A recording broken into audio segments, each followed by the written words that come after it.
Awesome, awesome. Thank you so much, Femi. And good morning, everybody. And wow, it feels surreal to be back. We've been on a sabbatical for a short while.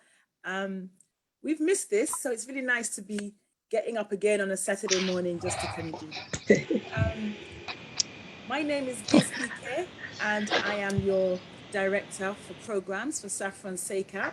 It's really nice to be with you guys, and we are here with my colleague, or my boss actually. I'm going to ask her to quickly introduce herself before we go over to the immigration team. I don't want to join with the video. Go ahead, Yem. Okay, hello everyone, good morning. It's good afternoon somewhere in the world, and it definitely is good evening as well. What a wide, beautiful global village we live in. Thank you all for having us in your front rooms, on your devices, wherever it is you're joining us from this morning. We just really want to say thank you for hanging in with us. It has been a while. We have been on a bit of a sabbatical, but we have been working, and we're bringing you such awesome things in this our new session. Our new year starts from now, people. We're not going to be waiting till January. So join us, follow us, like all our posts everywhere, social media, that's Facebook, YouTube, Instagram. And I think Giz has joined us on chat somewhere. I don't know how you're all going to cope with her. And it is just awesome to have you here. Please leave messages for me on Facebook. I will be your host on Facebook as always. Say hello, be kind, be nice, and have a lovely time. And I hope that you will all get as much as we also plan on taking away with us this morning. Have a good time. Thank you. Over to you, Dave. Thank you so much for that, Yemi. And before I do hand over to the team, obviously, who are going to introduce themselves, we would like to say that I would let you know how the session runs. We will have an open talk, and today's discussion, it's an insight into immigration rules. There's a lot of nuggets that are going to come out. What we would ask is please do not share any personal information. We would not like to hear your personal stories. We would like to hear your situations, and then the team can deal with the situation. We will not entertain any verbal abuse. Right, somebody's saying I can't hear you. Can everybody else hear me? I think your volume might need to go a bit louder. You're a bit okay, I apologize. Soft. Is that better now? No? Continue. We can hear you. It's just not as loud. Yes, we can hear you. So basically, we just want a few house rules. We don't want any names. We don't want mention of names, situations, because you are live on Facebook. You are live on other social media platforms. And so for confidentiality, we are a safeguarding organization. We do ask that you hold back on, putting yourselves out there. There will be a session after the open session where you will be able to have a one-to-one with one of the UK immigration officers. But in order to do that, you would need to be part of this session. You would need to register your name with myself. And then I would be placing you in that confidential space. And it is within that confidential space that you would be alone with with Saffron and the immigration team. And that is where you can then speak personally, because you will have that private space. So I hope everybody understands. I want to say welcome once again to our Facebook family. Thank you for always coming on. Thank you for always being there. Yemi will be your host, and I will be your host here on Zoom. At this point in time, lots of new faces, even for us Saffron, because there has been a lot of changes. But it's amazing to see some of the old faces back. Pat, we're seeing you. Janet, we're seeing you. And thank you so much. This is an amazing intervention that we have for our community. So without much ado, I will be handing over, I think it's to yourself, Laura. Is that correct, to introduce your team? Yes. Yes, I will do that. Yes, I will. Yes, good afternoon. Yep. Go ahead. Thank you, Giz. I appreciate that. Thank you. Good afternoon, everybody. I hope you're doing very fine. And I want to thank you for joining the event with myself, my colleagues, which I'll be introducing in a minute, and especially to the Saffron team, Yemisi and Giz. We appreciate the timing as well. And I hope that you will leave here today feeling positively impacted by the information that we'll be passing on to you and the signposting as well. I want to appreciate Saffron, and because it takes effort, time, and passion to reach out to others. So without further ado, I would like to start the program by introducing myself. My name is Laura Isibo. I am the Nigerian engagement lead for the Home Office. And also I will be liaising more with Yemisi and Giz as time goes on issues and concerns faced by the Nigerian community diaspora. I'm joined by my colleagues who will be giving a short overview on various topics. And I would like to introduce them in a minute. And then we'll be touching on various subjects today. And as Giz said, if you have any questions at the end, please feel free. I want everyone to feel comfortable. We're not here to collect any intelligence. We're not here to get your biodata. We're here to support you. We're here to guide you. And as Giz said, we can't answer any personal questions on the platform right now. So if you feel that you want to talk about something that is actually bothering you, please feel free to stay behind afterwards for the one-to-ones. So without further ado, I would just quickly introduce my colleagues, and they will all be speaking individually anyway.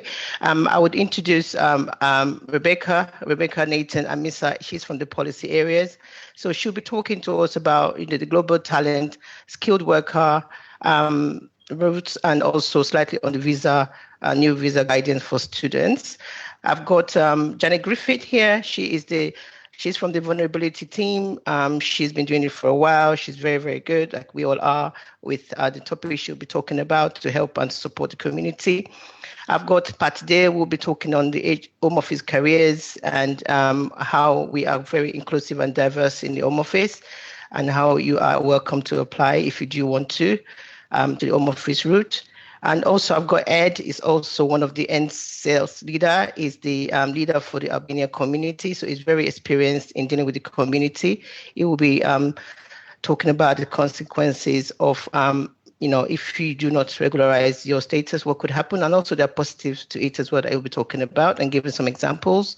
And also I will be talking about the vulnerable voluntary return scheme, and how we can help you to go back with dignity if you do choose to.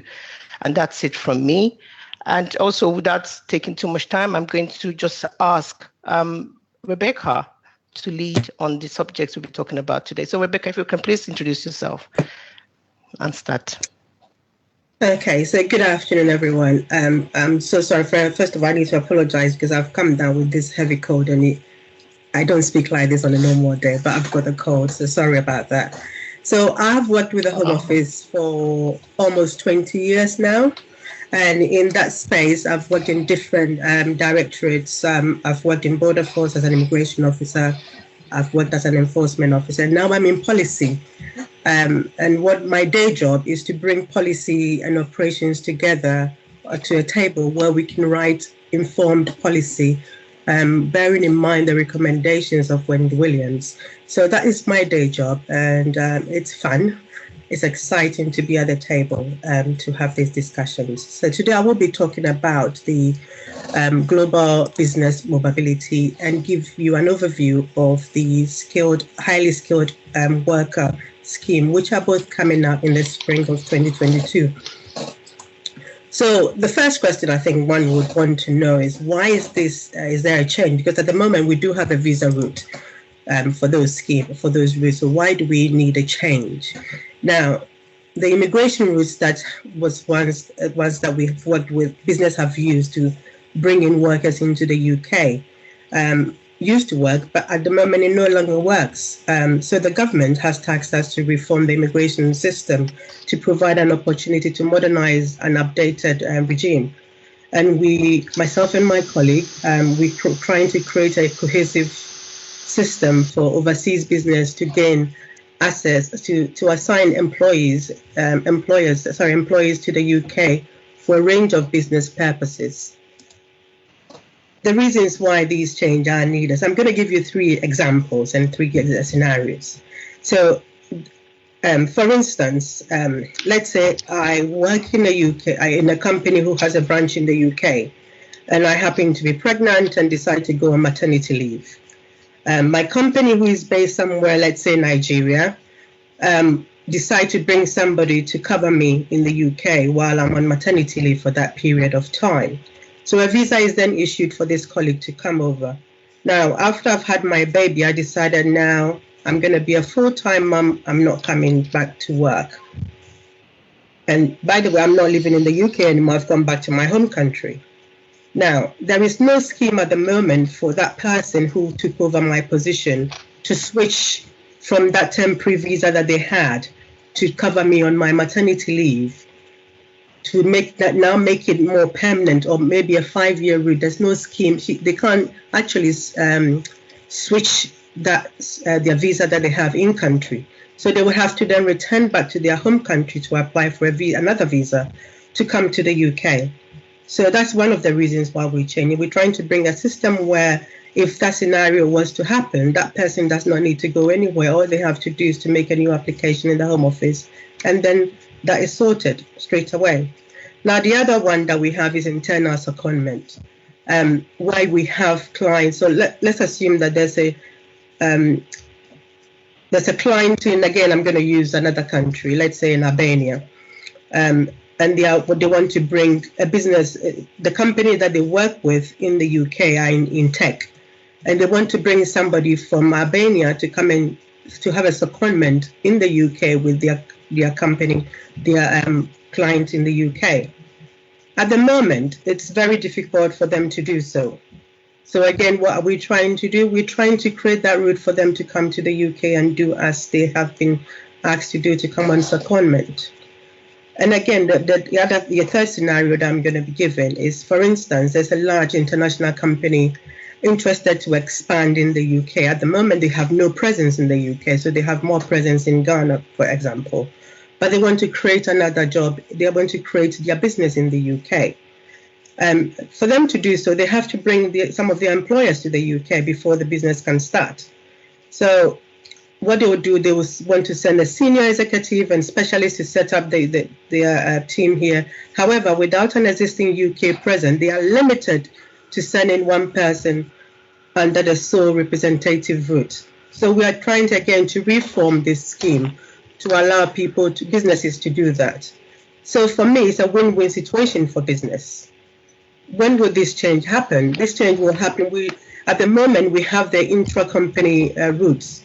We are looking to simplify that and to enhance the flexibility for businesses and to assigning workers into the UK, enable them to switch in country, so that the business could localize staff without them returning back to overseas. So we started that in December 2020, and in spring 2022, we're going to launch the Global Business Mobility Visa to consolidate the ICT, which is the intra-company route, and other business mobility visa into a single route.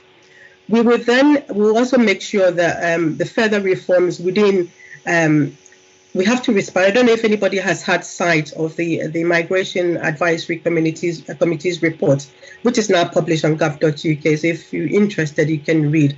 The Home Office hasn't responded yet to that review, but we are.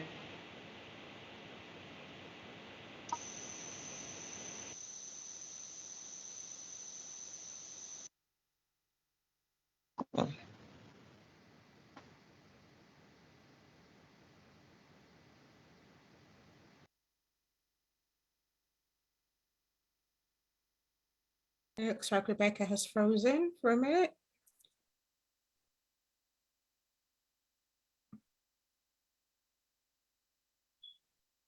Giz, can you hear? Can you hear me?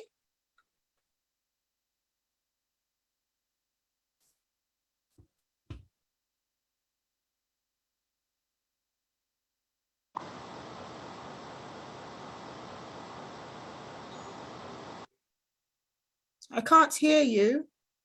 Can you hear me? Yeah, I can hear you, Yemi. Okay, great. I can hear you too. Thank you. So it's Giz that we can't hear, and Rebecca. Okay. Laura, do you want to move us on and come back to yeah. Okay. Yeah, we will come. Yeah, okay. I mean, Rebecca can hear us. Just a technical glitch there, so hopefully she'll be able to come back on. We're going to hold on for Rebecca until she can get in. So I'm just going to introduce. Sorry about this, everybody. Just a technical glitch. I'm going to bring in Janet to speak more about vulnerability, and hopefully we'll be able to get Rebecca back on to talk about the other routes for students and skilled workers. So if that's okay, Janet. Yeah, that's fine. Can everybody hear me? Yes, yes. We can. Lovely. So hello again, everybody. It's nice to see you all again after sort of a couple of months break. My name is Janet Griffiths. I'm one of the vulnerability leads for immigration enforcement. I've actually, I'm going to hold because I think Rebecca's back. Oh yes, sorry, back. Yes, I don't know. Yes. Yeah, can you hear me now? Yeah. Yes, we can. Modern technology. Yes, I love modern technology. Sorry, thank you very much. I'm sorry, I didn't even realize I was off. So so I've talked about when these changes will start. So we're looking to start the global business mobility in spring 2022, and then 2023 and beyond, we will be redesigning the sponsorship system. So the global mobility visa will ensure and enable an overseas business to temporarily send employees to the UK for a specific corporate purpose that cannot be done by a resident worker. So, for instance, at the moment, an overseas an overseas company, they have a specialist skill. And what we intend to do is that we're trying to encourage workers who are already in the employers in the UK to recruit people with special skills within the UK to fill their vacancies if that is possible. We're also looking at the fact that businesses will be able to invest more in the UK, as well as we also allowing them to come to the UK to enhance their business. So we will create a scheme which we will give specialist opportunities, senior executives who are required to come to the UK. We also give an opportunity for graduate trainees to come to the UK on a placement course to learn something from the company that they are with abroad.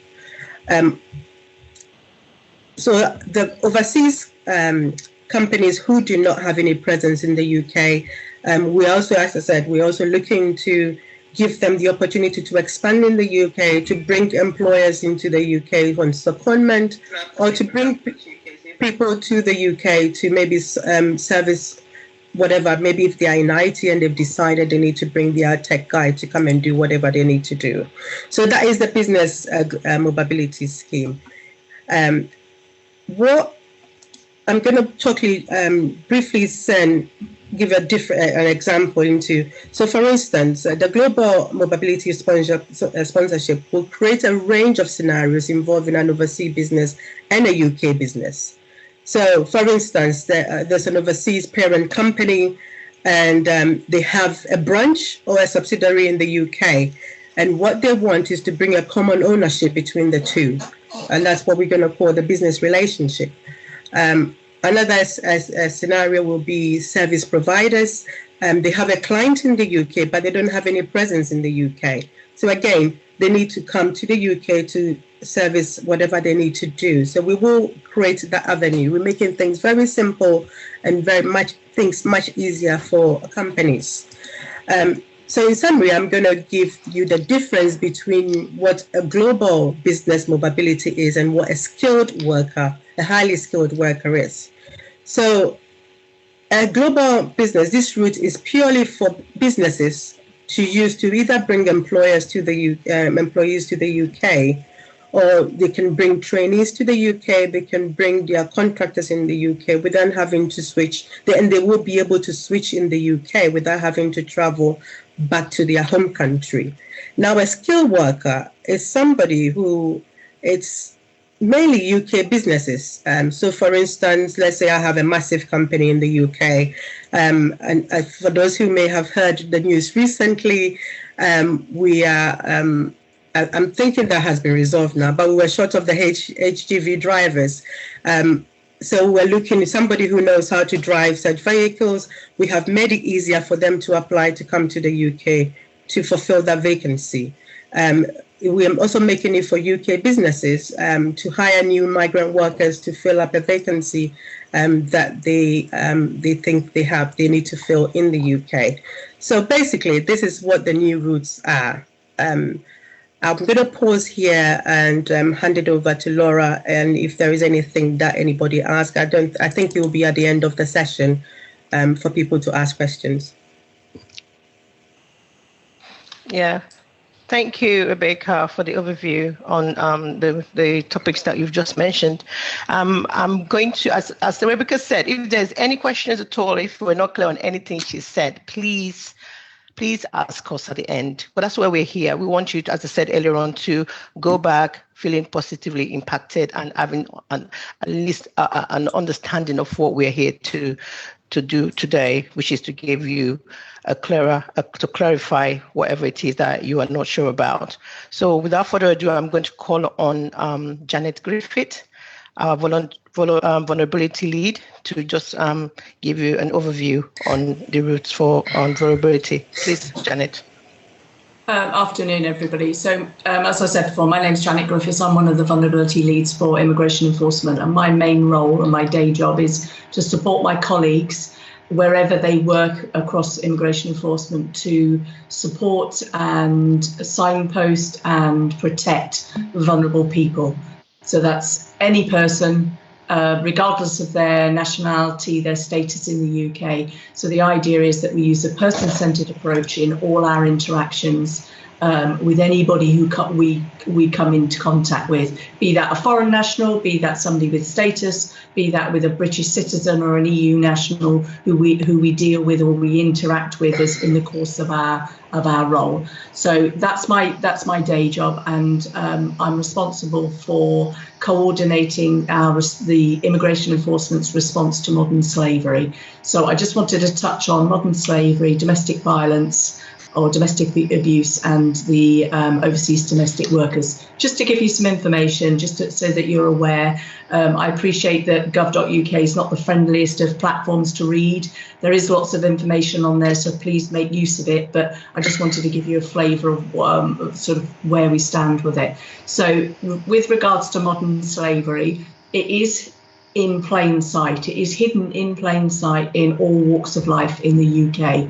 And anybody in any walk of life, any gender, religion, status, anything, could become vulnerable to exploitation. And the Modern Slavery Act covers sexual exploitation, labour exploitation, forced labour, criminal exploitation, and then the exploitation of children. And all these forms of modern slavery, and it also covers trafficking. So you can be trafficked, as in you could be brought into the UK, to another country, across the UK, for the purpose of exploitation, as well as being exploited in other ways. So there's various bits to it. It is a criminal offence. It's a serious criminal offence, and we as at the Home Office, but also Immigration Enforcement, are doing everything that we can to tackle modern slavery. So all I would say to you is it's not just a foreign national problem. It's not just men or women or anything, because we have a system in the UK called the National Referral Mechanism. So anybody who is potential victim of modern slavery and or trafficking can go into the NRM, it's called, and that's a way of accessing support, legal advice, anything else that's required, so that the potential victim is safeguarded and is allowed the opportunity to recover from what's happened to them. And the highest number of nationalities being referred to the NRM is actually British nationals. So it's not a foreign national problem. So you have to be aware that it's out there, and it could be your next door neighbour, it could be the car wash down the road. It could be the nail bar where we all go and get our nails done. It could be a hairdresser's. So the advice to you is, if you see something that doesn't seem right, use your curiosity. Use, in effect, I'm saying to you, be nosy. If it doesn't seem right, it may not be. Ask some more questions. And if you're not sure, then report it. So you can either report it to Immigration Enforcement, you can tell Saffron and they will let us know, or if you think that somebody's in danger, then you can call the police and they will make sure that whoever it is taken out of that exploitative situation. So if, say, somebody's found they're found in a nail bar and they've been beaten up and they've been mistreated badly, then the police or whoever identifies that potential victim will take the potential victim out of that situation and make sure that they've been given all the support they need to be able to recover from their ordeal. All right. But what I would say is, we can't help you unless we know. We can't help you unless you come forward. And that's one of the reasons for these sessions, is to try and say to you, we're here to help, but you must tell us, because we don't see everything that's there. So that's about modern slavery. Obviously, if there are any questions later, then please come back to me.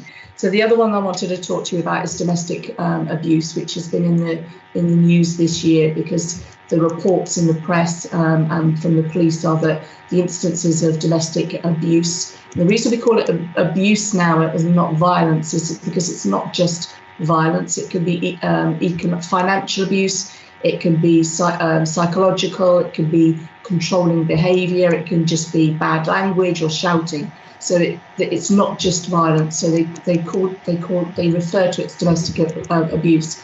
So again, that is a criminal offence in the UK. It is not tolerated, but we can't help you unless you ask for help.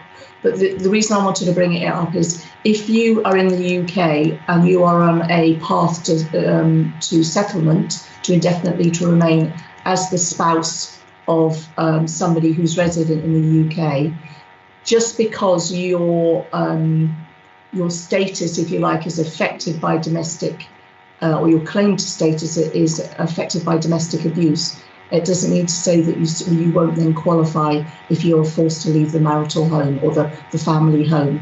So don't be frightened that you think, well, I've got to put up with this because that's my only way of getting status and remaining with my children, with my family. That's not the case. Please don't put up with it just because you think that's the only way that you will get your status. Ask for help and you will be looked after. And if you're already on that route to settlement, then you will continue on that route to settlement. Okay, so that's domestic abuse. And the only other one I wanted to touch on today was about overseas domestic workers. Yemisi Jenkins, who used to do a little bit on overseas domestic workers. So I thought I'd just remind you, is you are allowed to bring domestic staff to the UK, but you have to do it legally. You have to do it properly. You have to treat your domestic employee, or any employee for that matter, properly. Have a contract. They have to have their own room. They have to have proper food. If they have to have access to their family and social media, you have to treat them properly, because that's the law in the UK. So if you do all that and you apply for them and they qualify, you can still bring in your domestic workers. But if you don't treat them right, then there will be consequences for that, and you could find yourself in court. So, and what I would say is, a lot of the abuse of domestic workers, regardless of nationality, I'm not saying it's Nigerians or Ghanaians or whoever, it is across the board, is hidden again in plain sight. So if you see somebody at church, or you see somebody in your community and they've got a domestic living in them, but you don't see them, or they're very timid, or they're not allowed to talk, or something that just seems a bit odd, then have a think about it. And if you want us to look at it or investigate it, then you can either tell the police, or you can tell Laura or Saffron, and it will be looked at. So the message is, if it doesn't seem right, it probably isn't. And remember that everybody wants to be treated the way that they would should treat people the way that they want to be treated. And misusing people and abusing them and exploiting them is against the law. So my role within the modern slavery sphere and my day job is to support my colleagues to deal with all these types of vulnerability, because obviously if you are being exploited or you are being abused, then you are vulnerable. And what we're trying to do is tackle that so that you then got the best options available to you. So if you want to go back to, in this case, Nigeria or anywhere, we can help you. But if you don't and you want to try and stay here, then again, if you come forward and ask for help, then we can try and help you. We can't say that if we help you, you'll always be able to stay, but we will give you the information that you need and the help that you need so that you're treated with dignity and respect at all times. So thank you. If there are any questions, then please feel free at the end of the session. Thank you. Laura. Right, brilliant. Thank you, Janet. That was quite informative. Thank you so much. I just want to reiterate quickly what Janet is saying in regards to domestic violence. Please do not put up with it if you are going through it in any community. It doesn't matter whether it's Nigerian, Ghanaian, any African community, or as a human being. If you are going through domestic, or you know somebody going through domestic violence, please reach out, to Saffron, or Saffron would have the contact for the vulnerability team, and they would contact them to see which way forward. Please do not keep quiet, because in our community, sometimes we keep quiet, and then we have to bear these consequences, which have to involve others sometimes, which is not really fair. So please do not keep quiet. And also what Janet said in regards to domestic staff coming from abroad, please, there is legal routes there. There is a domestic servitude visa application that you can use to apply if you really want to bring in somebody to care for your kids or care for yourself or whatever it is. Everything that we've just talked about today is on the gov.uk. I know everyone says it's not user friendly, but we have to try and read it. It will give you to make more informed decision on any application you choose to make. And if you do not understand it, and I will signpost you later to how you can get qualified, authentic and registered solicitors or legal practitioners to help you. So thank you so much for listening to that bit. But I would emphasize again, please, if you do see or know of any issues regarding vulnerability, whether it be somebody you know or whether it be in your family, please do not keep quiet just because of their immigration status. We're here to help you, to support you, to give you everybody should be dignified in their own right. It doesn't matter whether you have your status or you don't, there should be that dignity there as a person. So we cannot, overemphasize that. Please speak up if you know about any situation like that. Laura, thank you so much. And Laura, I'm going to, go on. Hi, it's Rebecca here. I just want to comment on what you've just said in terms of domestic workers. So as Laura said, there is a route that you can bring domestic worker here. But one thing that you should bear in mind, and I want to make this very clear, is that if you bring in somebody from another country and presenting that person as a domestic worker, you should show evidence that that's the job they've been doing for you in your home country. So I just wanted to make that very clear, because that's one of the conditions. Thank you. Thank you. Yes, thank you, Rebecca. And as Rebecca just said, that's very important for you to note. And most of this, you would be able to find them on .gov.uk, or as I said, just reach out to the Saffron, and she'll be able to contact us to get more information, either Yemisi or Giz, to find out more about it. But do not keep quiet. If there's anything that you are worried about or you're not sure, ask the relevant people. Find out from people that know, not from people that think they know. Find out from people that really know, and they can find people that, they are informed about it, or they're professionals. So please do that. And, I'm very passionate about really trying to get us to get an understanding of what the immigration rules, policies are, so that you do not, have to bear consequences just because you're not in the know or because you're asking the wrong people. So please do that. Please ask. I'm going to use the opportunity to just ask Pat Dale to speak on our home office, route to working, if you do choose to work in the home office, and how, home office careers are and how you can get involved. And also we have another colleague, Soha. if there is time, he will also be talking about the inclusivity and diversity in the Home Office. So over to you, Pat. Thank you. Good morning, everyone, or good afternoon, actually, I should say. We're going to talk about careers in civil service, careers in Home Office, and that is if you've got leave to remain here or you have an immigration status which allows you to work in the United Kingdom. That's one way you can look into this area of work if you're unemployed and you want to check out how you can provide public service. I would like to say that civil servants actually are one of the largest employers in the whole of the country, in the country and abroad. There are approximately 450,000 people, maybe a bit more or less, overseas and in here, and they can be working obviously as a vet, customer service advisor, weapon engineer, biologists, you name it. We've got all the categories of people who work for civil service. And the reason for that is we, like I said, are good employers, and also it gives you an opportunity to explore what you want to be or where you want to use your talents.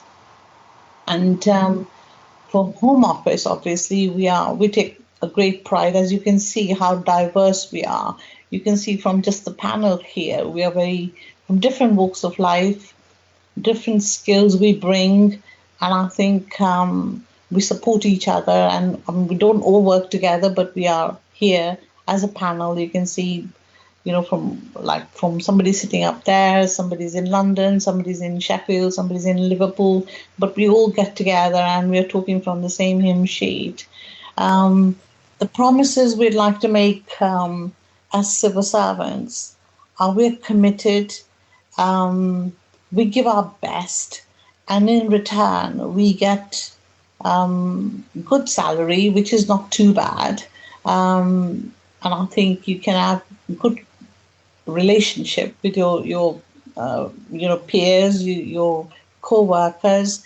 We get good pensions. We get very generous holidays. We are flexible in our working pattern, in the Home Office in particular. And the reason also is that we try to keep the country safe. Home Office is a huge department. It obviously comes under Home Secretary, and she has a massive remit. It includes the security services, the police, the fire service, and obviously immigration, which is a massive department in itself. So it's interesting. The work is very, very interesting. We meet our diversity requirements, like we are obviously Black, Asian, and all of the minority group. They're socially or economically disadvantaged or have a disability, and they have a right to work. I think we are leading the way there. You can join at every level. Once you leave school and you think you can give something back, you can start at a lower grade and then kind of get promoted with your hard work. We also provide apprenticeships where you can actually learn the job, and if you like it, some of that is paid as well, and you can get into the real job and get to know whether you like it or you don't. We work on the front line. We work as immigration officers. We support the ministers. We work in House of Commons, House of Parliament. We are in policy. So it's you make a difference in the society. We create the society the way we want to and make it better for everybody. I think there are different methods of entering into civil service. You can either come, like I said, from school, colleges, or even from once you've graduated under fast stream. It's a graduate program. So that actually gives you an incentive to get promotion very, very quickly. And that is a thing they give. Like I said, the pay is not bad. We're still here. I worked here over 30 years almost, and almost retired, but I have enjoyed every minute of it. And I think that is something I would like to say. It keeps you on your toes. You can move around. Once you step in home office, if you think you've done your work here, you've learned something, you can move on to departments of environment, education, wherever you want to go. The world is your oyster within civil service. And I think that's what I'd like to say. But equally, you can ask me any question if you want, but you obviously have had to have a leave. You should have the right immigration status to start work in civil service. So the British passport is not all the requirement as it used to be. So for certain jobs, yes, but they will let you know what there are. What else can I tell you? It's got a good pension. That's it. I think I'll ask Suhail if he wants to join. Suhail, if he wants to add something to it, please.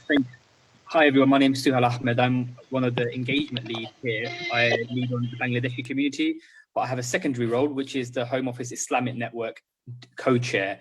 And as Pat quite clearly highlighted, diversity is key and at the heart of the work that we do here at the Home Office to serve the public that we represent. I've been here 10 years and I've moved all across the civil service, across aviation, national security, immigration, and it's really enriching, not just the tangible benefits, intangible benefits as the impact that you have into society and the core work that you deliver. Here in the network, so there's various networks, for example, in the Home Office, we have Christian network, the Islamic network, the Hindu network, and various other networks support staff. So that's one of the things that actually really enrich the work experience here for staff. So, you know, there are training sessions here developed for the staff. We are also, as the network, critical friends to the Home Office. So we robustly challenge any policy or service initiatives that go out. So we have a first look in. But yeah, just really to encourage, as Pat said, have a look online. We've got the civil service job.gov.uk website, but we also have the diversity strategy, which is up online as well. Have a look and be inquisitive. And yeah, I would really encourage us to have a look in, and yeah, hopefully many of us can join the Home Office and make it the most inclusive employer out there. Thanks, Pat. Right. Thank you to both of you. Thank you for the information on the Home Office careers. I believe Rebecca wanted to add something to what you both said. Rebecca? Yeah, just to highlight on that. So next year I'll see myself being 20 years in the Home Office. I can't believe it. But I remember those days that I wrote an exam. You sit in a hall and with about 400, 300 people. And it felt as if I was writing my GCSEs. Now we don't have that anymore. Everything is done electronically. And the beauty of it is that the numerical and the verbal reasoning test that you do, you can practice online, whereas those days you had no way of even knowing what the question was. So, you know, and as Pat has said, and as Soil has said, you get to work in different directorates within the Home Office. So I found myself during the COVID period, while I was working from home, I find myself working with Ministry of Justice on detached duty. And I loved every bit of it because I was posted to prison to do some work with the prisons, and I really enjoyed it. So there is a vast opening, and if that is what you want to do. But one thing I have to say, I'm a race champion in my directorate, and I know the Home Office is taking the race agenda very seriously, and rightly so, I should say. And I'm going to encourage those who would like to join the civil service, go to the civil service jobs. There are jobs advertised 24/7. And if you feel that you can do it, just do the online test, put in your application form, and good luck. Come and join us. It's a job security as long as you can work hard. Thank you, Rebecca. Thank you. Yeah, if I wasn't in the Home Office, I probably want to join now. But yeah, just like everybody have said, and I'm sure Janet and everybody else have said the same thing, I have been working in the Home Office for a while. I've worked in the operational section, I worked in the strategic areas, I'm now doing the engagement, and Home Office are very good, I must say, and civil service generally, with very diverse and inclusive area of work. They really do promote development. Any area you work in, you are not, you are encouraged to develop yourself, no matter what it is, no matter how good you are in your job. You can develop yourself in different areas, and it's for you to go up and say, you know what, you own it. You want to develop yourself. Don't say, oh yeah, okay, well, I'm okay here. You can be okay, but you are encouraged to develop yourself. As everybody here, our colleagues are aware of it. So just like Pat said, there's so many areas. You come away from the civil service, and I'm telling you, I'm not trying to be exaggerating that you can do any job, coming away from working in the civil service, because you get so much development. Yes. Yeah. There's another thing I'd like to add. Yeah, is they encourage you to take further education. So if you want to go for another MBA or a graduation, they give you time to study further, and it is supported by the civil service. And I think that is something we should be promoting a lot more, because some people can't afford. And that is something, if you're interested in, it'll help you progress your life. And I would also like to add that within the Home Office, when I say you're working in the country, but you can travel and work abroad as well, which I have done. And I think that's been the highlight of my career. And you work in a private office, you work with the ministers, you also go abroad and experience what it's like to be a diplomat, and that is quite nice, and it's all within our reach. So I think, try it. That's it. Thank you, Pat, for thank you for that. And as we've all said, yes, HR careers and civil service careers, if you're interested, please make sure you go, as either you're a graduate or not. As Pat said, there's the apprentice area as well, which I was part of some time ago. We had about 100 apprentices coming in from different of the community, and they were posted in different areas of the business, and they got different experiences in strategic, in operations, engagement, and even for border force as immigration officers. So there is that opportunity out there if you are interested. And also, please study the success profile. It's online. You can just Google it and to come up. And that is the way of getting to the Home Office employment. And also, you can also look at, as one of them has mentioned, civil service jobs, and you can apply on there as an external candidate. And then that will give you an opportunity as well to find out more about working in civil service or in the Home Office. So thank you, everybody, for that explanation and insight into working for the Home Office. I'm going to use the opportunity now to call on Ed, who is another engagement officer, and he leads on Albania, and he was going to be talking to us about consequences and other areas that we can use to improve our knowledge and information on our status or regularizing status in the United Kingdom. Hello, Ed. Thank you, Laura. Thank you, everyone. Hello, particularly the last session, good job I am in the civil service, because it was a good pitch about joining the civil service. It was brilliant. Thank you. So I'm going to talk a little bit about the harms of illegal migration.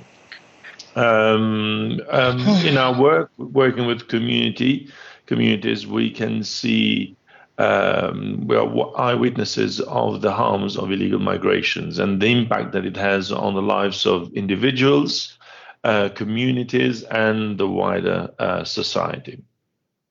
And just when an individual comes over to the UK and they are an undocumented migrant, that puts them in a very difficult position, and it's a position that can be exploited massively by people, and mainly that exploitation can be in three fields. One, it is the labor exploitation. Janet talked a little bit about the modern day slavery and domestic servitude, and I know that my colleague Yemisi Jenkins has focused a lot on issues like that. But labor exploitation is quite one of the major exploitations of undocumented migrants in the UK, where employers, knowing fully well that someone hasn't got the right to work in the UK, they will take advantage of someone and will pay them a pittance for their wages.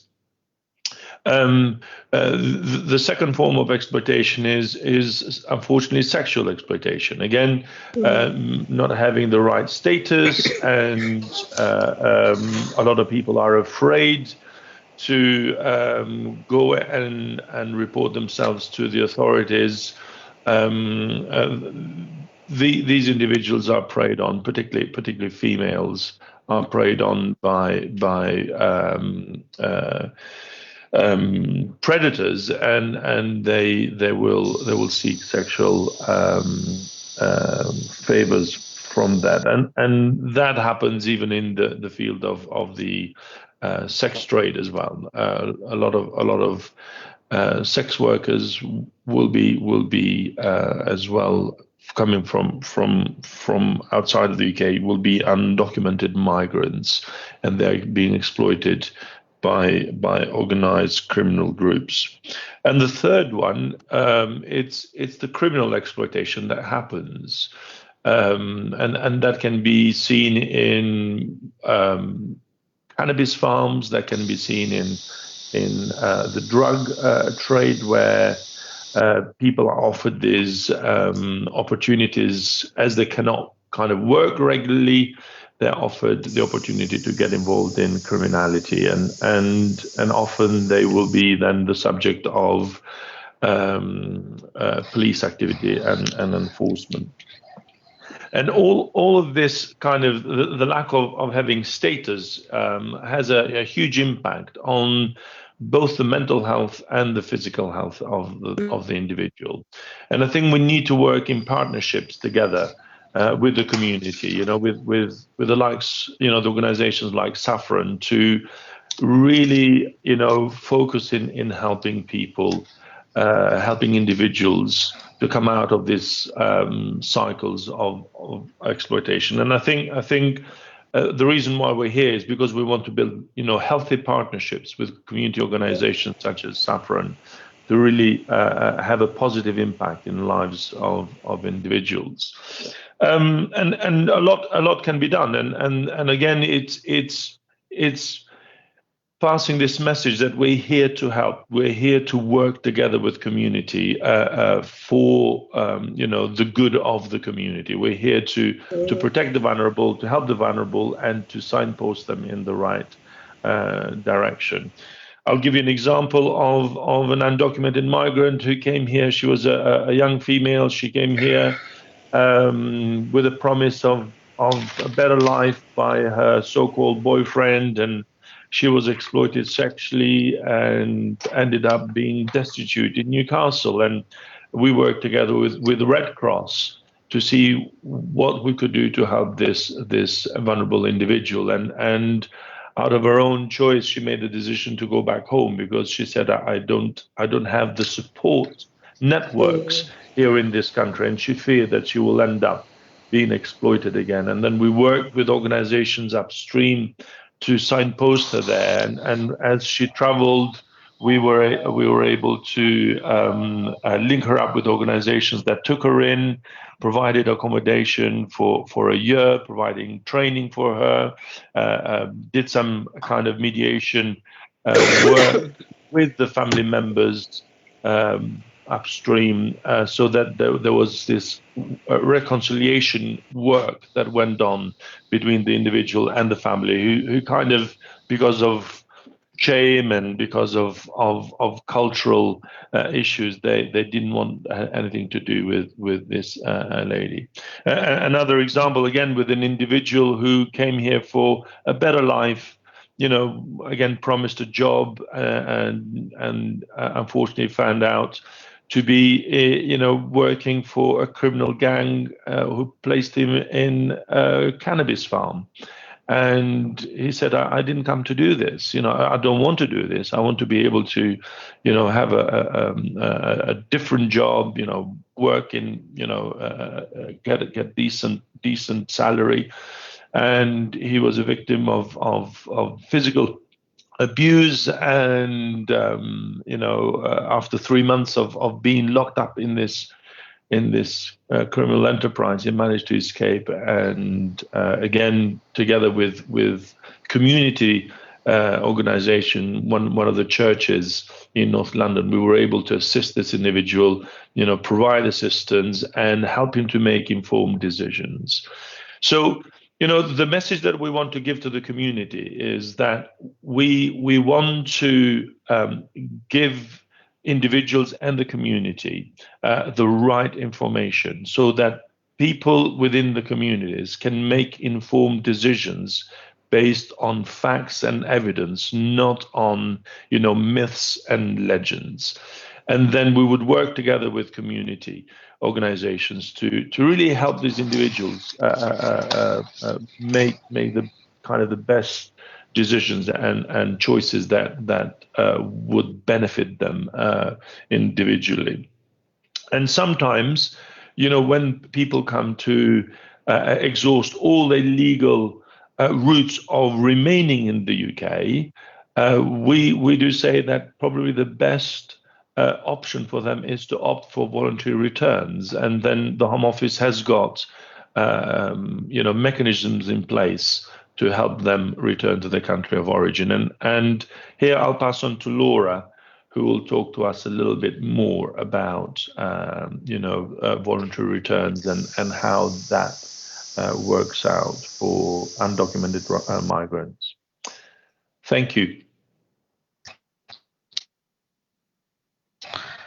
Right. Thank you, Ed. Thank you so much for that overview. Thank you. I appreciate that. Before I talk about the voluntary returns, I believe, Rebecca, you were going to add to, so I do not miss it, and everyone on the platform do not miss it. You were going to add to the new student guidance. You were going to say something about that, Rebecca? Okay. Yeah. Hello. Can anybody hear me? Yes, we can hear you. Yes. Okay, great. So I'm just going to give a brief overview with regards to the graduate route, which came into effect on the 1st of July, and just give you an overview for the students online and who would like to access this scheme or this route. So with regards to the graduate route, which was launched on the 1st of July, it represents our commitment. When I say our commitment, I mean the Home Office commitment, the government's commitment to improving our offer to international students considering education in the UK. It will significantly improve the current offer that international students have. For those who have completed a degree and they would like to stay on to do work experience, you now have the opportunity to do so, whereas before you didn't. So that is what we're trying to do, and we have started doing. We've seen a huge intake in that route. So you are able, as a student, you are able to apply just before you finish your studies to apply, and when you're successful, you'll be granted 2 years to do a work experience in the UK. And if the employers who do want to take you on board, then they can apply for further.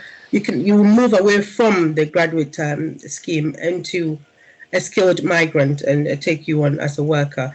And the other offer for this route will be for those who are completing PhD. Now, those who are on PhD have a slight advantage. And when I say slight advantage, the graduates, those who finish the degree will get 2 years, and the PhD students will get 3 years. Then this new route will, for me, so far as I'm concerned, will help to achieve ambition set by the International Education Strategy to increase the number of international students in higher education in the UK up to 600,000 by the year 2030. So that's the ambition. Now, the core principle for this particular route is that you'll be glad to know that it's an unsponsored route, so you don't need anybody to sponsor you. As long as you finish your education, you're about to graduate, you can apply for it. That qualifies you. You've ticked one box. You don't need anybody to sponsor you for this route. Graduates must apply whilst they have existing leave as a Tier 4 student, or they have the route is in an in-country route only. So you must ensure that you do have a valid student visa before you can apply for that for the new student graduate route. The route will provide a non-extendable 2 years leave. So for instance, if you finish your education and you've gone through you've been given the 2 years, you've had the work experience, and unfortunately your employers haven't taken you on, you don't have the opportunity to now extend it. It doesn't work like that. So this means that if you haven't been able to find work in the UK, then you would have to pack up and go back to your home country. Now, it's an opportunity, as I say, the government is giving the opportunities to graduates to stay in the UK and to work. We believe it or not, we do want you to stay in the UK, but we want you to do it legally. So make sure that you are doing that. And dependents on your who are already in the UK can become your dependents. So if they're already in the UK, then they can't join. But what will not happen is that when you've already come into the UK and your family is in Nigeria or in Ghana, after you've got your 2 years, I want to bring my children and my wife to join me, it won't work like that. They should be on the application. So the only time that you can get a dependent permitted on your application will be if the child has been born while you were studying. You've had a child in the UK, then yes, that child can join the application. The other thing is that there are no requirement. There's no English requirement. I love this because we used to hear people say, well, the English language test is so difficult and I'm never ever going to pass, and therefore this scheme is rubbish. Now, on this particular scheme, you don't need the English language requirement. You don't also need to show us that you can maintain yourself. So, for instance, as a student, you have to show how you can support yourself while in the UK. With this graduate scheme, you don't have to show us because you've been in the UK for almost 4 years. So far as we're concerned, you're able to maintain yourself. So we don't need to see the evidence of that.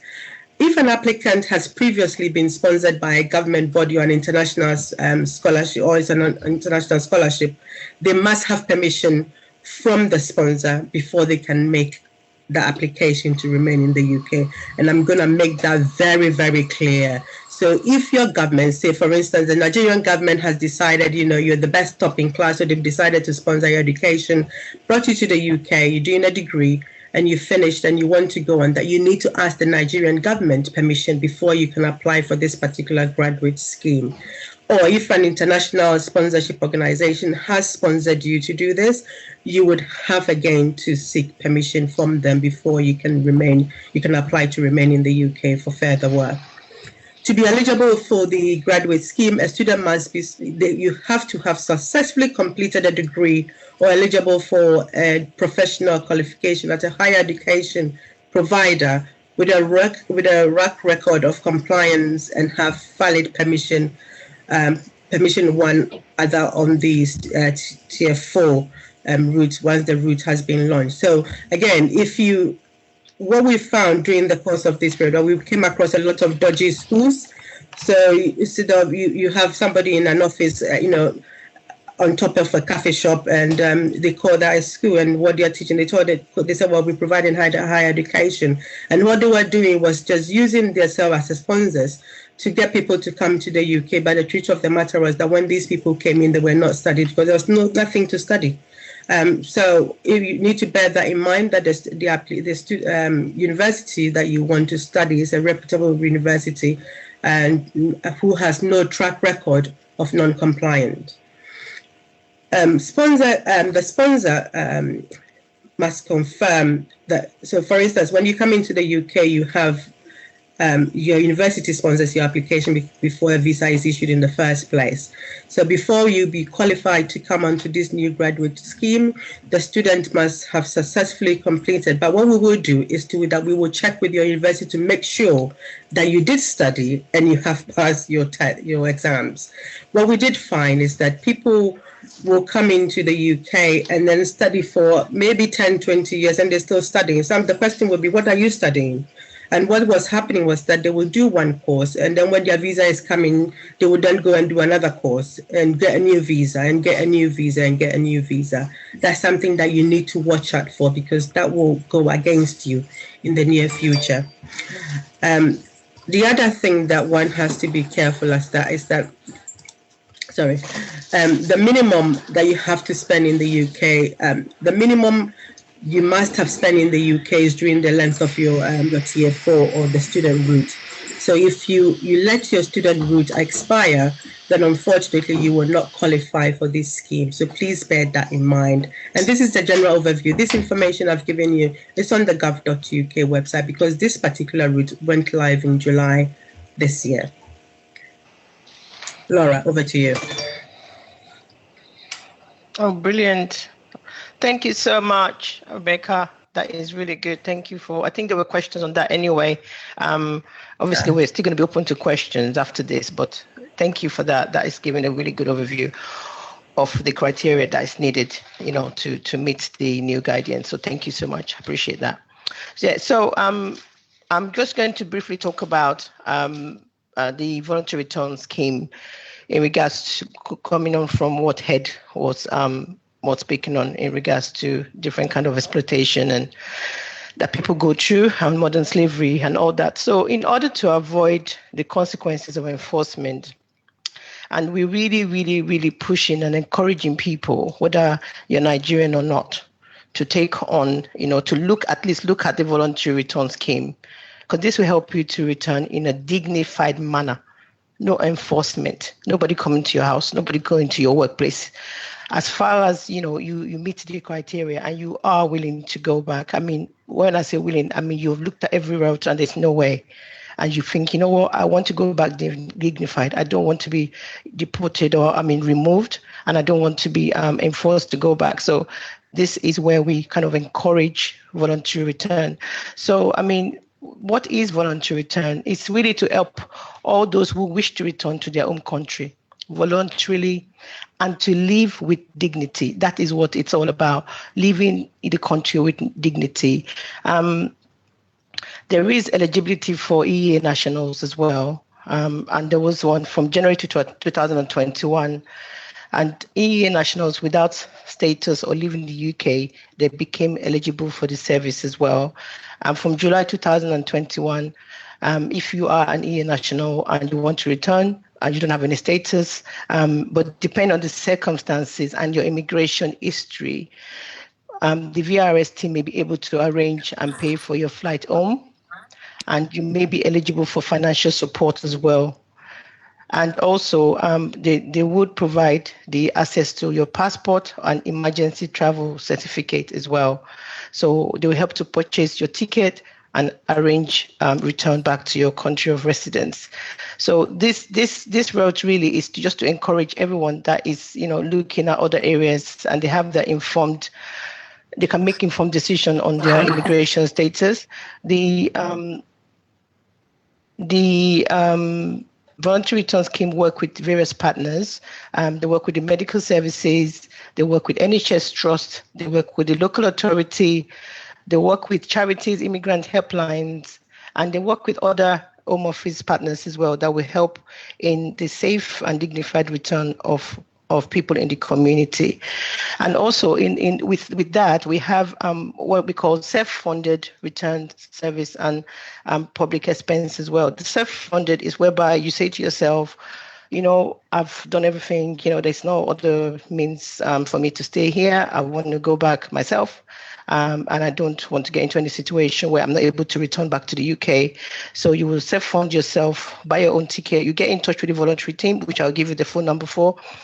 And also you would buy your own ticket, and they would know, you would tell them that you're leaving, and that will be sorted out, and that should be fine. And they will ask you the necessary questions. And if you obviously are having financial issues and you cannot return, or you're a family, then the Home Office would help you with the cost of flight and travel back to your country, and also be able to sort out your emergency travel certificate. And also, if you do have your passport with us, we will sort that all out. And you would have a caseworker that will be dealing with your case. from beginning to the end. So you'll be liaising with that caseworker. Any questions, any queries, any issues you have, that caseworker will be the one that will be speaking to you in everything. And if there's any documents as well, that will be looked at. And also the financial support you will get if you are eligible for it. At the moment, it's the amount is £3,000 per person, which means that if you're a family of 5 or family of 4, that is from the smallest child to the biggest adult. It doesn't matter how old the child is, whether she's 1 or she's 2 months old, it doesn't matter. She gets the same amount of money, like the rest of the family, if you are eligible and you qualify. Then, everything else to be sorted out. And, obviously you have to apply through the gov.uk, or I will be giving you a number that you can actually speak to somebody and they can look at your case. And obviously, if you do qualify, they would let you know as well. And also, the other thing I want to talk about is also in regards to, there are bans if you do not meet the criteria, or you want to go back and maybe, for example, you've overstayed. There are different bans of coming back into the country. And I would urge you to read on it as well, to speak to somebody on the voluntary team as well, in regards to how long you can come back into the country. There's 2 to 5 years. And I believe that if you do go back, within a certain period, you can't re-enter the UK again, especially if you're self-funded. And the other areas of ban, I would encourage you to read about that. And another thing I was going to emphasize in regards to the voluntary return is that I have personally dealt with a lady, and that is why I want to emphasize it, especially with the Nigerian and African communities. It's not only when it's an issue of, okay, I don't know if I want to stay here, even when we have medical issues, whether it's our family member or somebody that we know, and they do not have any leave to remain in the UK, or they've overstayed, and they have, obviously they have not regularized their status. If they are sick, and they've actually haven't got any leave to remain in the UK, we can help. I have to emphasize that greatly. And an example I'll give you is a lady that I was helping, an elderly lady. She was in hospital, and she wanted to go back to her country. And she, as far as she's agreed to it, obviously, it has to be consented as well. We got through, she was happy. We got through to her. We got medical services involved, and, the NHS, she was happy to go back. Her, the lady in her 70s. And, what I'm trying to clarify here is she was helped and supported in every way. She was in Sheffield. We got her to come, she was transferred from the ambulance to the Heathrow airport after everything was sorted out. I personally sorted out our ETD, emergency travel certificate. She didn't have to do anything. All she had to do was make sure that, I have all the necessary data and make sure that she fills and signs the paperwork. We followed, she was brought to the airport, Heathrow airport. I went there with my team to meet her there. She was on the wheelchair. She couldn't do anything herself. She wanted to go home. She said, she doesn't want to die in this country because she doesn't have her papers. And, we took her to the airport. We met her there. The medical team met her there. They took her to the check-in area. We gave her the card for the money that she needed at the time. It was a bit less than this, but it was still something that she was happy with. And the medical team were on the plane with her. And we made sure that we were in touch with the family back home. And they were able to meet her because obviously they were not that financially equipped to meet her at the airport to help her.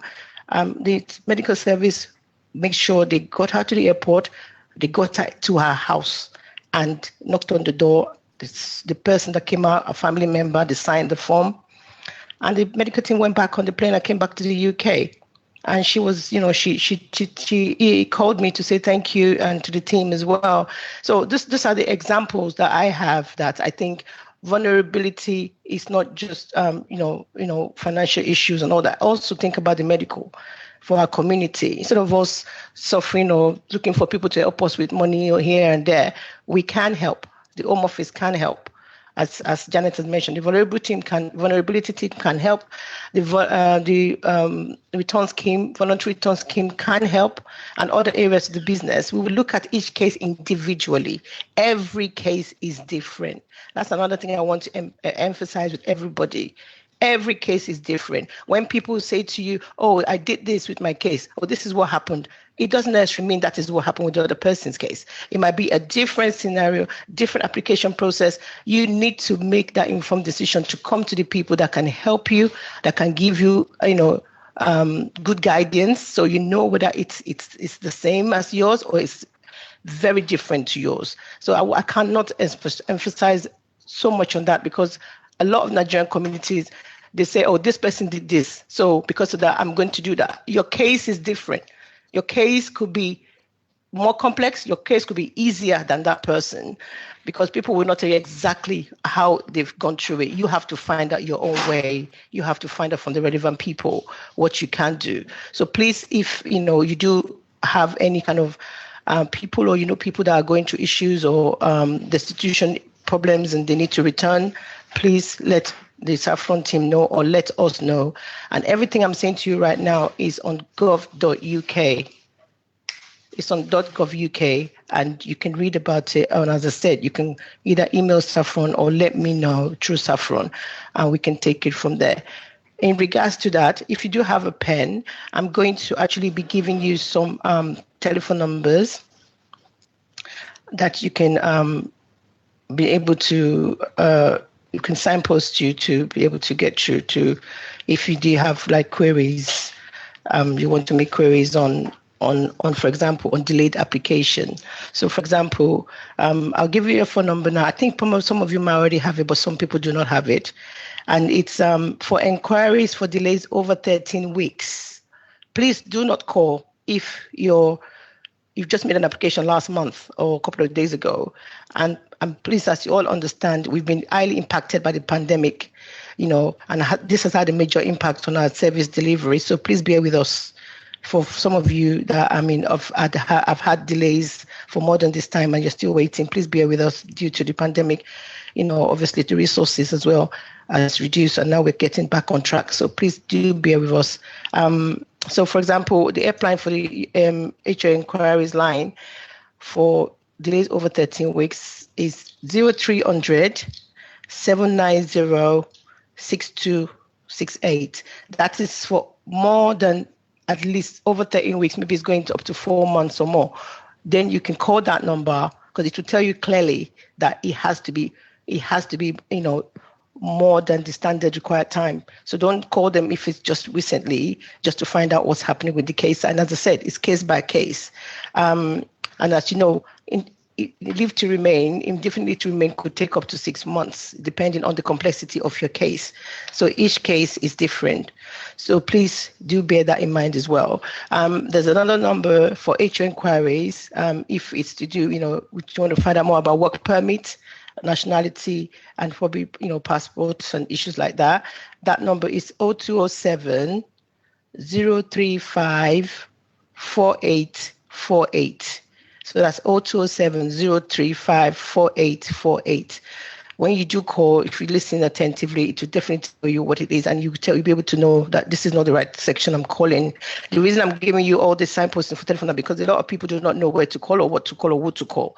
So apart from Saffron, if you do need to make queries, it will be able to signpost you properly.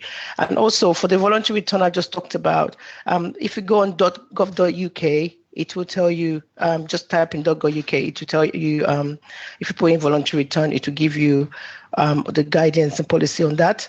But the phone number, if you want to speak to somebody Monday to Friday, 9 to 5, is 0300 004 0202. That's 0300 004 0202.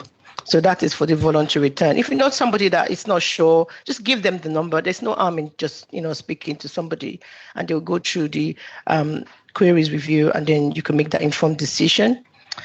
And last but not the least, gov.uk, obviously as well, if you're looking for a solicitor, and you're thinking, I'm not sure if I want to go through that person. Maybe they've been, it didn't work well for that person. I want to go through approved and registered solicitor. Please go on .gov.uk and just put in find a solicitor. So once you put in find a solicitor, there will be a box there, and it will just tell you to put in your postcode. Put in your postcode, and it will come up with the approved, registered solicitors in your area, and it's up to you to take the lead on that. And as one of my colleagues, Janet and everyone else have said, Ed has said about Rebecca, everybody, Suha, Pat, in regards to vulnerability and destitution and all that, please, if there is any situation of a crime or, an offense committed anywhere, please, as a people, as a community, let's not keep quiet about things. Let's try and make it better. And, you can call the anonymous number and just, speak about it, because you don't know, whether it's right or wrong, but you don't feel comfortable in yourself. So please call this number. It's 0800 555 1111. That's 0800 555 1111. And that's to report a crime or an offense. And you can remain anonymous for that one. So I've just given you all of those, and to just, to let everyone understand that everything that we've said on here, it's all on gov.uk. I know people have said it's not user friendly, and I kind of agree to understand, and they're looking into that. But everything that you need to know about regarding immigration, it's on gov.uk. Please take time. Take time. We all need to take time out, even if it's an hour. Just take time and read it. So even when you go to your solicitors and they're telling you something else, you're thinking, hold on, doesn't say this on there on the policy. So take time to read it. Give yourself an hour, 2 hours, just to read about whatever application you're thinking of making. And then if you still don't understand, that's when you would obviously go to an approved legal practitioner to explain to you about it. Or if you have a complex situation, then yes, you can go to somebody else to speak to you about it, because the most important thing is that you want to regularize your status in the UK. So I think that's about it, everyone, from us today. And I'll just give the floor back to Yemisi and Giz if there's any questions at all. Thank you. Wow. Wow. First of all, I want to know if everybody can hear me, because I was having issues with my audio. So you can hear me. Okay. Awesome. We can hear you. Yeah, we can hear you. Thank you to the team. That was an amazing, amazing session. Very informative. So thank you, Laura, Janet, Pat, Edwin, Rebecca, and Suhal. I know I haven't left anybody out. Thank you guys so much. Well, all I can say, we've heard everything from the team, and we can say from our part, I'm speaking on behalf of Saffron now, tried and tested. So there's nothing that they've said to you guys today that hasn't happened. We've been a party to two amazing, I like to call them success stories, and that is I'm working very closely with the Home Office team. So please, don't be a stranger. You've got all the numbers, and you can still go to our page where all the numbers will be, especially the vulnerability, because there is a lot of, especially with the post-pandemic and with the COVID, there are a lot of people within our community who are underground. We need to fish them out. We need to make sure that they're safe. First of all, as a safeguarding practitioner, that's our first point of call. And you heard Laura said, if you see or know anybody that is has issues with their immigration, please speak up. If you see they're being abused in an office, even within a home, it is very important that we as a community come together and help each other. We are a community that doesn't like to talk about things that are happening, but I'm going to say this, guys, we need to start talking. I'm sorry, and Yemi, if you can help me mute, please, because there's a lot of background noise. As a community, we need to get more vocal. We need to come together.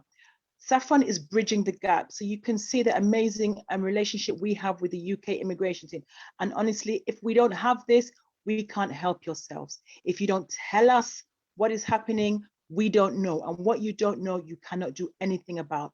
There are a few questions I'm going to throw to the team, which I will be asking. We've been able to grab these questions from from social media. So from our Facebook, and some of them have come into our WhatsApp page. I'm going to throw them out and see where we can possibly answer some of the questions. The ones that are very, very personal, what we'll do is at the end, when we have our breakout room, we'll get those people into the breakout room. But for now, I think these are general questions that actually can be asked. So I'll ask, and whoever's department it is to take it on, please feel free to unmute yourselves. So it says, the first question is, how can a fresh graduate get affordable job in the UK as a Nigerian? And as I'm reading these questions, that's exactly how they've been put to me. So I'm not adding Okay, that's fine. I'll take that. So, I mean, you've got 2 years. The sky's the limit. Which job do you want to go for?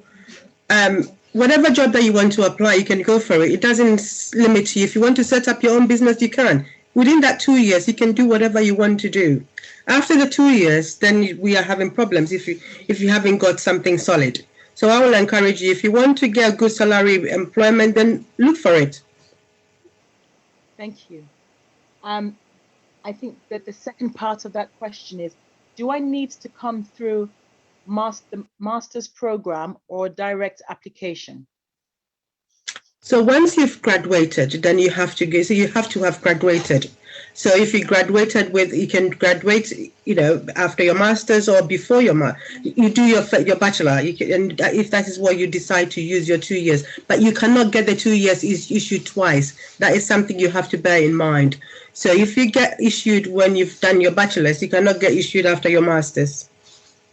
Thank you. So I know, because if that would be the case, then people will start abusing it. So that's something you need to bear in mind. Definitely. Okay.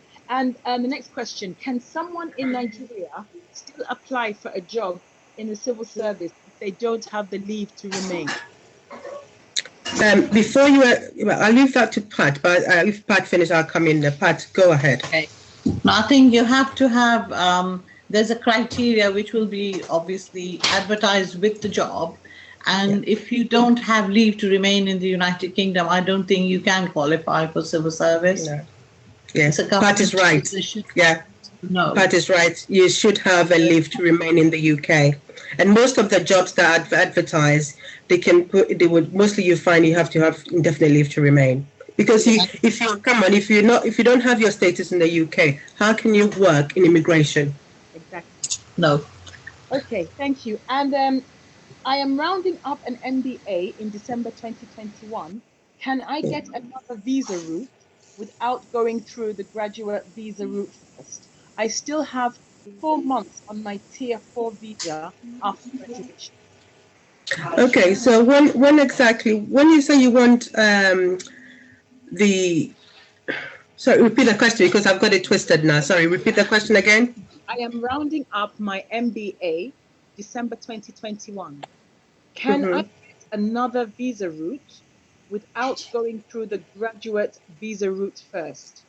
I still have on my tier 4 visa after graduation. Okay, so you can, it's up to you. Once you finish, you don't have to go to the graduate route.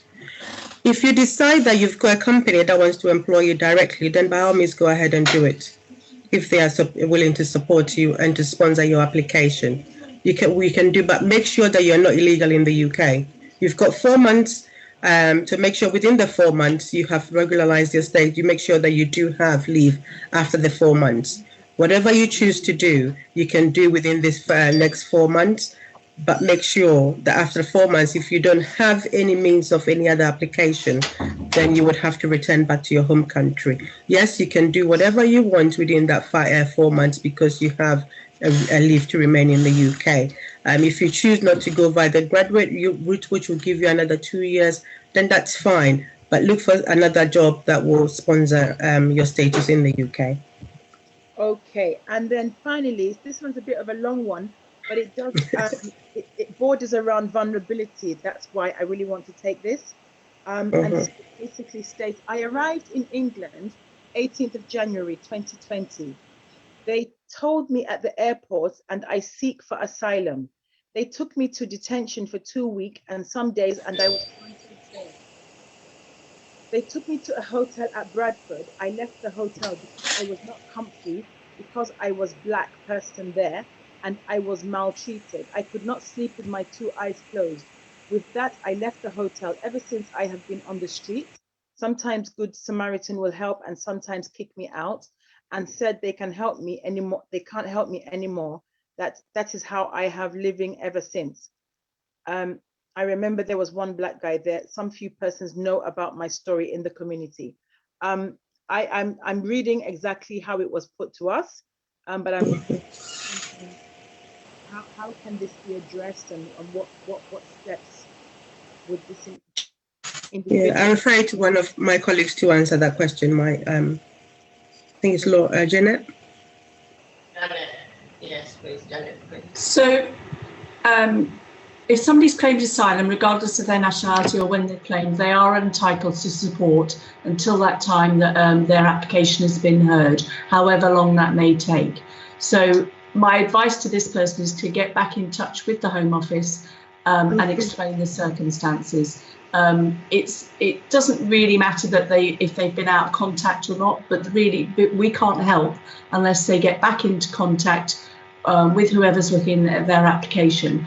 And if it's that that particular accommodation wasn't suitable and it's not for everybody, lots of people experience the same thing, then steps can be taken and it can be looked at for them to be given alternative accommodation. But there's no reason for that person to be on the streets.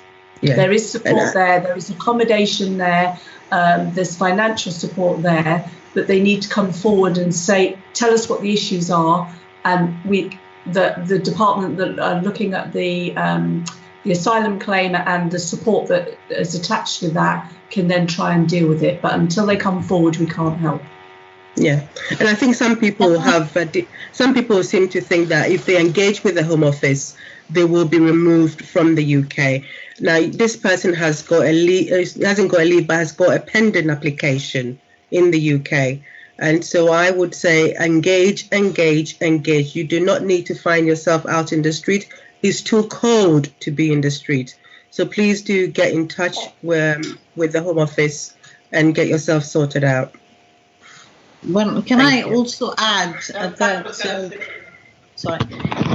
Go ahead. If I can add, when he was released from detention, they would have served him papers. They would have bailed him, and he must report to some reporting center.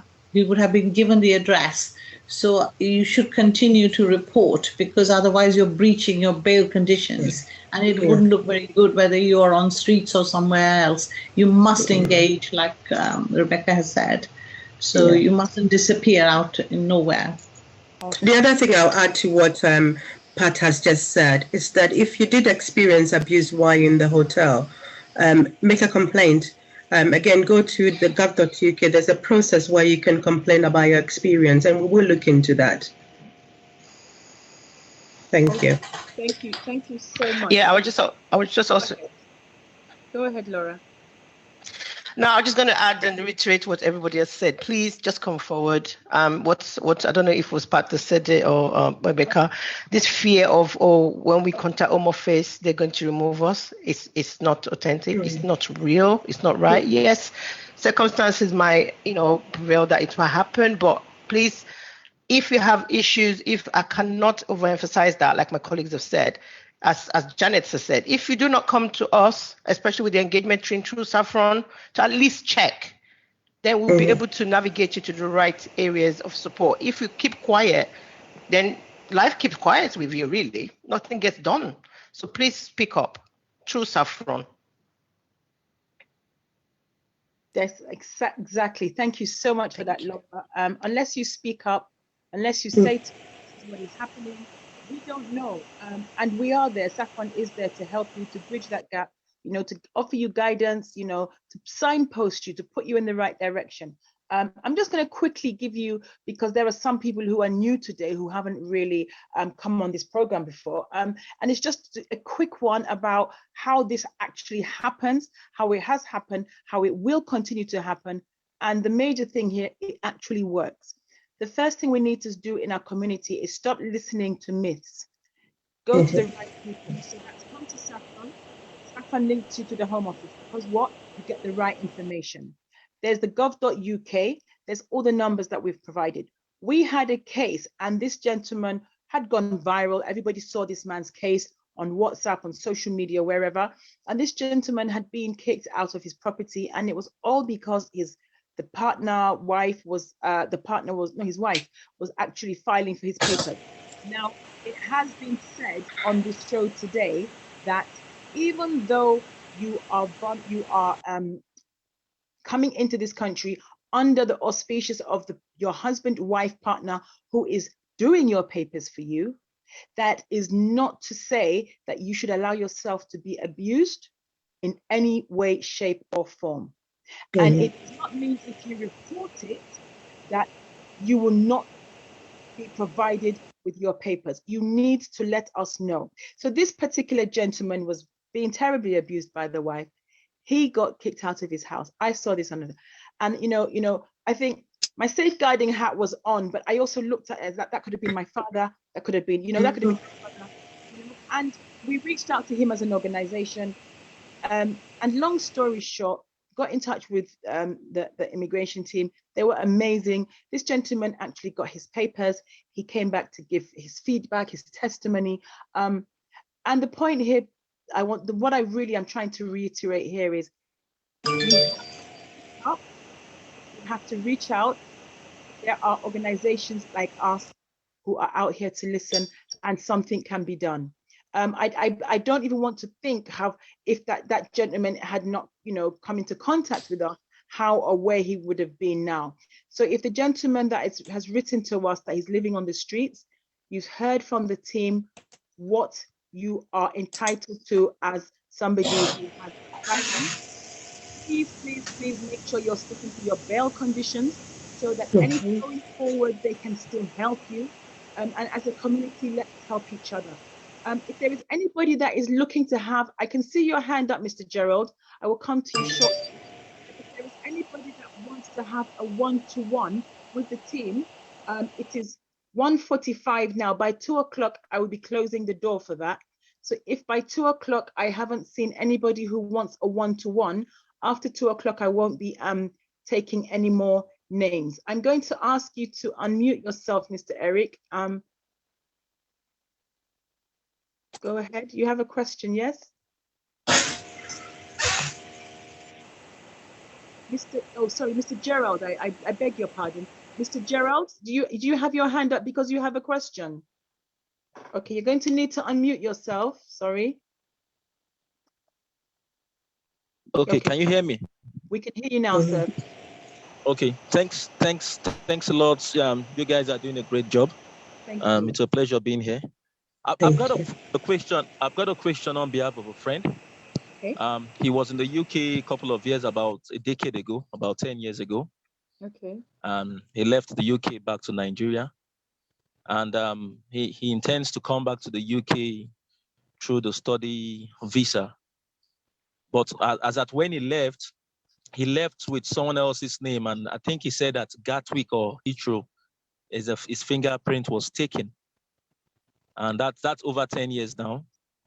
But he's not sure in terms of faith-wise if his visa process might be hampered because of that single act that happened a couple of years back. So I don't know if there's any advice you could give so I could reach out to him. Okay, so okay, go on, Pat, go for it. I think your fingerprints, if they are with a certain name, and now you change the name, obviously the fingerprints will show who you were before, and it will hamper it because it's a deception. And when you apply for a visa, a ban can be used. It's on the discretion of the visa officer sitting in that country, whether he believes you, why did you use that name before and how you got this name. And that also reflects on the issuing of the passport authority, obviously being Nigeria. They will be concerned about whether it's genuine or not genuine, what was genuine before and not now. So I think it will have an impact on his application, definitely. What I will add on to that. No, I think Sorry, can I just? I think my sorry. Go on. What was the question? I think my question was not. I think my question was not well understood or not cleared. The young man came to the UK. Stayed for a while. I think he came with a visiting visa. He stayed for a while and left the country after his visa had expired. But I think when he was leaving the country, he left with a traveling document reflecting not his name, but a different name entirely, because he just wanted to come back to Nigeria. But since then, he had not traveled. It's over 10 years.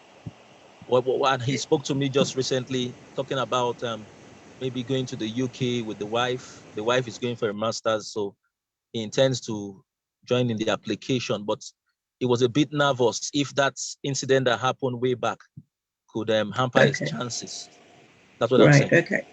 Right. So what I will say on to that particular instance that you've given. So the scenario is he came in, overstayed his visa, got an ETD, which is an emergency travel document, and was stopped in Gatwick. And I can assure you was Gatwick, because in those days, early 2000, was it being Gatwick Airport when I worked there, they would have fingerprinted him. Now your fingerprint is a biodata and it's yours and yours only. Nobody can have the same fingerprint. So it will be on record regarding the details that he used. One thing I would say to him that yes, nothing stops him from making the application, but he has to declare it, because on the form they are going to ask you a question. Have you ever used any other name apart from the name that you've stated? If you say no, and the information is fed into our system, it will flag it up and we will know that you have used deception. Now, what entry clearance officers and visa officers are looking for is somebody with credibility. So even if you can't tell us what your name is, or you can't tell us the truth that happened 10 years ago, then how credible are you to come to the UK to study or to be a dependent on somebody? How do we know you when you come to the UK, you actually follow the rules on the previous on the student visa or the dependent visa that is getting to you? I would say nothing stops him from applying the visa, but make sure he makes a full declaration of the event that happened. Okay. But it is the discretion of the entry clearance officer. Yeah.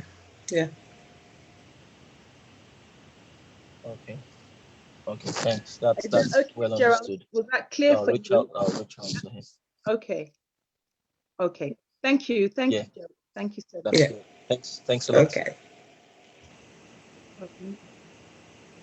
Okay, that's fine. So we've got 9 minutes till 2. Yemi, I don't know if you've got anybody on Facebook that has any questions. No, just the ones I forwarded to you. Yes, we're good. Okay, that's fine. So at this point in time, we don't have anybody. And like I did say, we always like to have a 15-minute window to accept anybody into that room. But as we don't have for now, it doesn't look like that will be happening. And we've run out of questions. Well, we don't have any more questions. So at this stage, I think if there's anybody that has anything they would like to say, we've got Aderonke on, we've got Cecilia, Ijoma. Aderonke, you sent a question. Yes, I'm sure your question was read out. Were you not here when we read them out? Just bear with me. But once taken, you sent 2. Okay, do you want to just unmute yourself and let me know what the second question was, please, Aderonke? Can you do that? Are you in a position to do that? Yes, you are. Go ahead. Yes, hi, good afternoon. Thank you so much for this. I'm the MBA student who asked the question earlier, and on our student platform, there's been an argument. Some people are saying that there's a route to indefinitely live in the UK if you are here for 10 years, even on a Tier 4 visa. And I don't think that is right. So I just want to know what the correct perspective is. What I mean is like they do a 2-year program, then after that, they go back to school again and just keep studying for 10 years straight. Is that going to qualify you for getting an indefinite leave to remain after 10 years? The simple answer to that is no. So the debate that you're having on, I don't know where they've gathered those information on, but you can't use a graduate route to get indefinite leave to remain. It doesn't work like that. Okay. Aderonke, I think you've got your answer. I would suggest that you take back this information. You can help that conversation now because you've heard it from the horse's mouth. Yes. Yeah. But yeah, you take that back to, because information is key. And thank you so much for coming on here and asking such a question, because now you can go and break that myth. Because otherwise, what happens is it just keeps traveling and traveling, and we don't want that. So thank you, Adironke. That's an amazing. But the question that I would ask on that platform is that if you were a genuine student, why would you want to study for 10 years? It's a 4-year program. Exactly. Why was your intention to live here in the UK permanently? Then find a route that will lead you to that, not as a student, because you have to pay fees. It's not free. So as said earlier on, break that myth. It's a myth.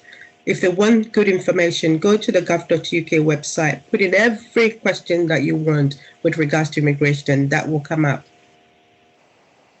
Awesome. Thank you so much for that. And what we would suggest, Adironke, is our next session with the Home Office team is November the 20th. Why would you not want the students to come on? Bring them on. Let them sit down like you sat down today, so that they can get the information direct. I agree. That the government website is tricky. It's not a problem. This is not tricky. It's a Zoom. It's very straightforward. There's no jargon, and the information that's been put out today is very, very, very real, and it's very true. So if you can get hold of the students, we will send them to you, or you go to Saffron's page, get the link, and the next session is on 20th of November, same time, 12 p.m. to 3 p.m.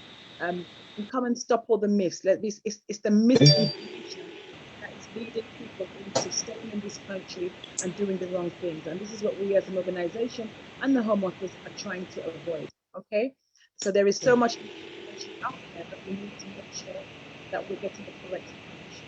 All right, everyone, thank you so much. Rose, some of your questions were asked, so I hope you're happy with the feedback you got from the team. There? Okay, Rose did ask a question, and it was answered. So I'm just making sure that everybody that asked a question, that they're happy with the responses that they've been given. So okay, so at this point it's 1:55, which is 5 minutes to 2. We're really our timing today has been amazing. Normally we run over. Today we've got so much time. So if there is anybody that has anything they want to ask the team whilst the team is on, but like I said, nothing personal. We don't want any personal questions coming out for now. We would obviously take your questions outside of the forum when we're not live, and we can take your questions outside and pass it on to the team. But for now, we won't be entertaining that here. Okay. Just one thing from me, and particularly the person who is homeless and living on the street at the moment because they didn't like the asylum accommodation that they were given. I would say the weather is going to get badly worse than what we're experiencing now. Do not find yourself outside at all. I will encourage you to seek help. Go to your next reporting and tell them what happened, and ask them to move into a different accommodation if you think you had if you had other problems in the first place. But do not stay out in this cold. Seek help. Thank you so much, and that is a very, very, very important thing, because the weather has dropped. I mean, this is just October, but it's freezing out there. And you are an asylum seeker. You need to speak to them. You have there are ways and means in which they are able to help you legally. I think I'm more worried about your state of health at this point. That's correct. Yes. Yes. Who are you interacting with? There's still COVID out there.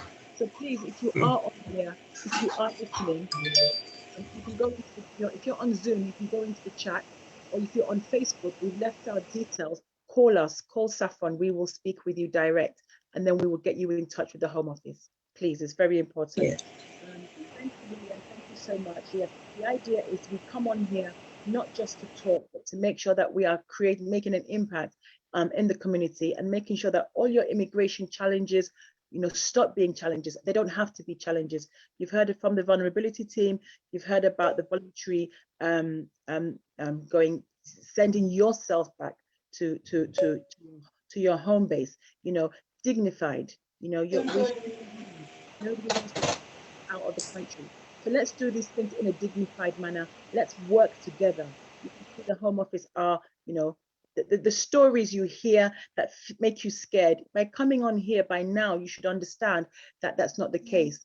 We're working with them because we understand and we know that there are steps being made to make sure that everybody within the country has a right to live in a free, safe environment.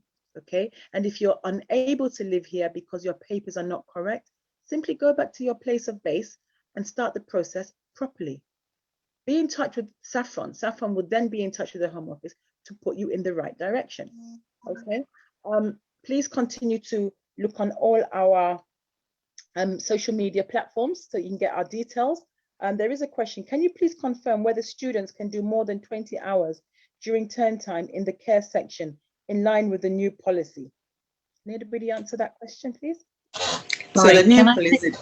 Sorry, go on, Pat. Go for it. When you finish, I'll add my. It's all right. I think that has not changed. Yes. Yeah. Right. It hasn't changed. So that the new graduate rule that came is just for when you finish graduating. At the moment, before July, you did not have the permit. You couldn't work after. You couldn't get the 2 years to work in the UK. But now that is in place for you now. In terms of working, you always stick to what the conditions of your visa says, and it says you can't do more than 20 hours. There is no, whether you work in the care center, whether you work as a cleaner, whether you work as a bank manager, the limit is the limit. And if you want that to change, you need to seek permission from the Home Office. Do not go and breach your visa conditions. I can't emphasize that enough. Okay. So make sure that you're doing the right thing when it comes to your visas. And this 20 hours is during term time. It's non-term time, 16 or 20 hours. Go on, Pat. Go, Rebecca, go on. No, so when you get your, when you apply for your student visa, they give you what you can and can't do. So if your letter says you can only do 16 hours during term time, and then outside of term time, you can only do 20 hours, and that's what you have to stick with. If you are encountered by immigration enforcement and they do find that you've been working in breach of your visa conditions, trust me, you will be cancelled because you're doing it the wrong way. You do not want to find yourself in that position to find yourself illegal in the UK. Make sure you are not breaching any conditions on your visa, and it will state clearly on your visa what your conditions are. Thank you so much. I don't know if Pat, you wanted to add anything to that? Okay, so you've heard that. Do not breach any conditions that have been laid out to you from the time you received your visa. Even as a student, your visa can still be cancelled, and then that will make you an illegal immigrant in the UK. So please, please, please, especially in the care sector, I know loads of hours are thrown at you guys, and I know it's very tempting because you've got rents to pay, you've got money probably to send home, but please do not fall to the temptation of breaching your visa conditions. It is so important that you don't do that. We can't overemphasize the consequences, and why would you do that? You've come to study, and now you've got the route. Why not study, be patient, and wait for that 2-year route? Yeah, and what I would add to that is that your employers, if we do find that you're doing that, we find your employers. They'll go and employ somebody else. But what is happening to you is that you have a problem now because you have breached your visas, and now you are subject to immigration control. Yeah. Awesome. Okay, so I don't know if we have any more questions yet. Have we got any more? No, that was the last one. Okay, so can I hand it over to you now before we ask the team to excuse themselves? Okay. I think it has been a very, very fruitful afternoon. I do know that we weren't very sure how it was going to play out, but you know what? It has just been in tune with everyone. We've had good questions from Facebook. We will also be posting the video on our YouTube channel. Just type in SaffronSACAP and you'll find us there. You find us everywhere on SaffronSACAP. So it has been an awesome time with the Home Office immigration team. Thank you so much for spending this lovely afternoon with us. And it's good that it's our first time back and we finished early. So please, when you go to our social media pages, you will find our WhatsApp numbers on there. Continue to engage with us because all the questions, at least a good number of the questions, were directed straight into our WhatsApp pages. So please continue to do so. And as always, we will forward your information on. Thank you everyone for joining us. Have a good weekend and see you. And I'm sure the immigration team will be confirming this on the 20th of November, 12 o'clock, as always. I'll hand over to Laura, she leads the team. Thank you everyone. Edwin, thank you for joining us. Auntie Pat, thank you for joining us. Thank you so much for having us, and it's good to be back, honestly. Yeah. Honestly, we will. Oh, Janet, we need to catch up, so we will make that phone call and catch up on the necessaries. Thank you. Rebecca, wow, your voice sounded like music. I just enjoyed listening to Oh, really? It is terrible cold. It's been a pleasure. Thank you so much. So thank you for joining us. Good to meet you first time around. Yeah, let's keep engaging. That's what I would say. Absolutely. Have a nice week. Everyone else who joined us, thank you so much. Bye-bye. Bye. Take care. Bye-bye. Bye. Bye. Thank you, everyone. Bye-bye. Bye. Take care. Bye-bye. Okay.